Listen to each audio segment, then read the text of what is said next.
This is Montreal Now with Aaron Rand and Natasha Hall. CJAD 800. That is James Meny over at the Montreal Gazette. So, Jim, let's start off by talking about the leaked document that RADCAN is reporting as far as health care, the investment of almost $9 billion by the province. What are we seeing in there that kind of made you sit back and go, wait a sec, what happened to this? Well, the first thing that occurs to me was a line from a movie I saw years ago that had Wilford Brimley in it, and he said, "Leak? Boy, last time there was a leak like this, Noah was building himself a boat." This is not a leak, okay? This, as far as I'm concerned, is someone high up in the Quebec, health bureaucracy who's calling BS on what is clearly nothing more than a 90-page election brochure that was supposed to have been announced with great pomp and ceremony next week. You go through this document, high and low, all you're going to see is a lot of recycled promises.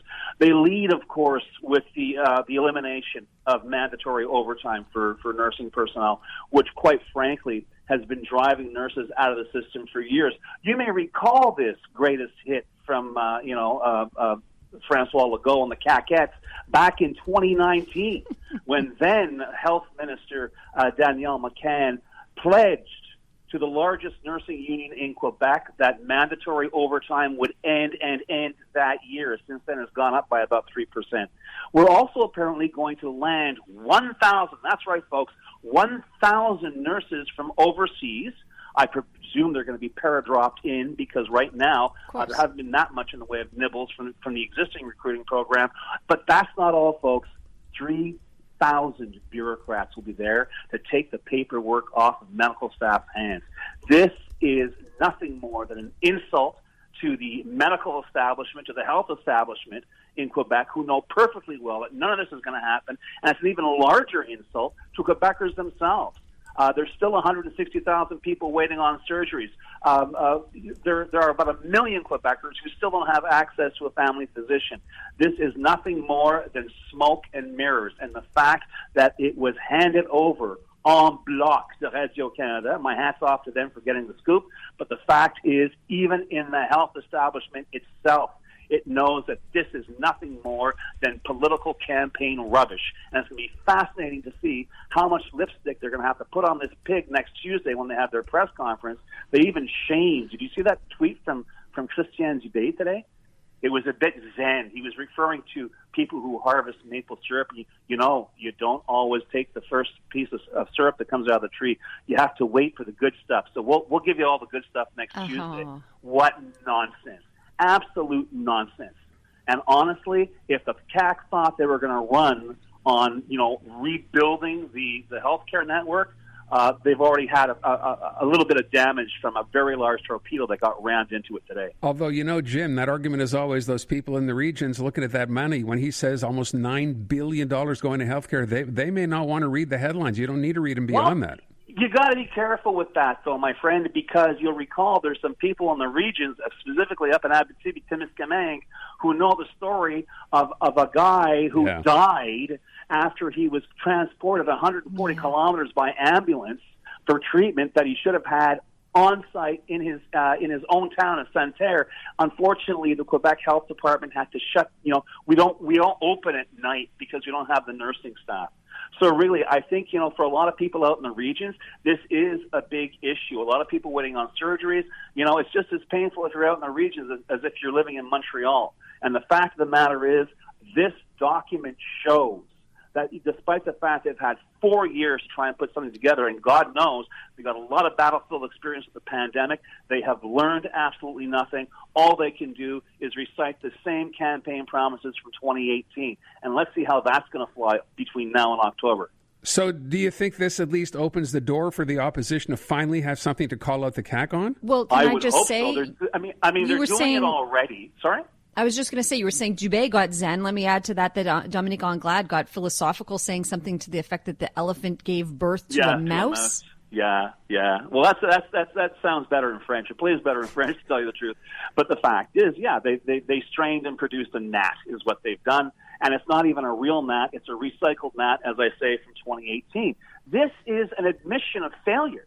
This is an admission of saying we have not been able to do anything for the past 4 years, but honest, we're really, really, really, really, really going to try hard to get it done this time around. The question is, will Quebecers, as I say, who don't have a doctor, who are waiting for health care, some of them in constant pain for surgery deemed elective but absolutely essential to these people, are they going to buy into this again? Are they going to, listen to the same song being sung in a different key by the same government, which clearly does not have a plan for anything?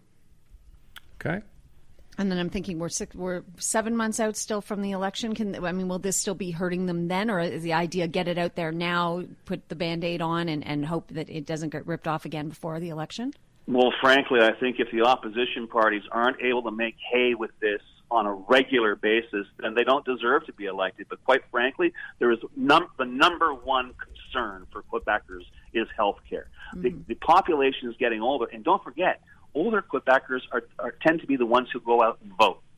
So if you're basically, going to launch your campaign on an airplane that has no propellers, well, good luck to you. Good luck to you. Yeah. But honestly, I think this is a godsend for the opposition. But let's hope they don't just waste their time, coming up with clever quips. I think they should really make this, and you raised an excellent point, Aaron. They should make this about the regions. They should make it clear to a gigantic province in Quebec. We have these large distances, and this healthcare system is still stuck in the 80s. I mean, they're still using fax machines, for God's sakes. And this is we'll try and do better next time. That's your campaign slogan. Like I say, there's plenty of ammunition there. It'll be interesting to see if the opposition. All right. Let's move on and talk about this other issue that I was not up on. So what's this deal about Quebec's energy board? What's going on here? Remember the bait and switch back in 2019 when they said, no, it won't be the energy board that's going to be determining the hydro rates. They won't be able to be part of the process. We're going to link the rates to inflation. Now, inflation's going up through the roof, and the government's suddenly tap dancing. But there's another element here that came up in a legislative committee hearing yesterday. Apparently, our big export market in the States, well, those rates, if they want to deal with Canada or Quebec more specifically, those rates have to be determined by an independent body, not a government. And the government got caught so short on this ridiculous law that they adopted in 2019 using closure in order to get their hands on more hydro money, okay? Turns out, well, we're going to try and amend it, and we're going to put a ceiling on the rates of 3%. That's what was said yesterday. It could change tomorrow. But once again, another example of cocktail napkin legislation, no thought ahead down, no thoughts as to what the fallout will be. This is a big deal because the Americans are a huge market. Remember, we're supposed to be letting up Manhattan for a $25 billion deal? Well, if all that gets compromised because the CAT government figured, let's see if we can get a little more cash out of that milk cow that's Hydro-Quebec. Once again, another problem. Let's see what the opposition does with that. It's getting interesting. Yeah, look, it's funny when we talk about the fact the election's only 6-7 months away. So we said a year ago and 9 months ago. So it's getting closer and closer. You kind of wonder, Jim, how much of this gets retained between now and the time people go to the polls? Because obviously so much can change over the course of the next 6 or 7 months. It's going to be really fascinating to watch. Well, you know what? I think you guys have sort of put your finger on it. The opposition have to hammer away with this every day. Yeah. But I got to tell you, it's a very simple slogan. Whether you're talking about healthcare or Hydro-Quebec, these guys don't know what they're doing.